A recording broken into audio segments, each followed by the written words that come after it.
mama yako hawana, pengine babu yako na nyanya yako hawana, lakini huo ugonjwa ulikuwa katika kisasi cha kwanza, ukawa kisasi cha kwanza, ukakuja ukapotea, unafuata. Tunajua ya kwamba kuna hata laana inafuata kisasi cha kwanza, cha pili. Kuna vitu vingine venye mababu zetu walifanya, sisi hatukukua huko, sisi tunakuja tu kuwekwa. Unapata ya kwamba pengine kama ni kukataliwa, yani mtu unakataliwa, yani mtu unachukiwa. Wewe unaona unafanya mambo yako vizuri, uko salama, lakini watu hawakutaki.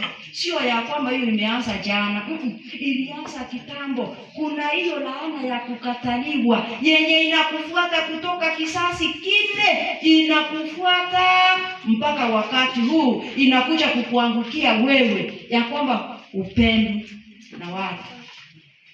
Hata kanisa haukupendi, hata nyumbani kwenu upendi, hata mahali pa kazi upendi.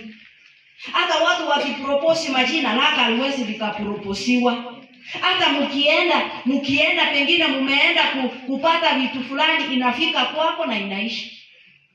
Ama kama uko kwa laini unahudumiwa, unafika mahali, ukifika kama ni wewe, huyu mwenye alikuwa anakuhudumia anasema ngoja kidogo, acha nione mtu hapo.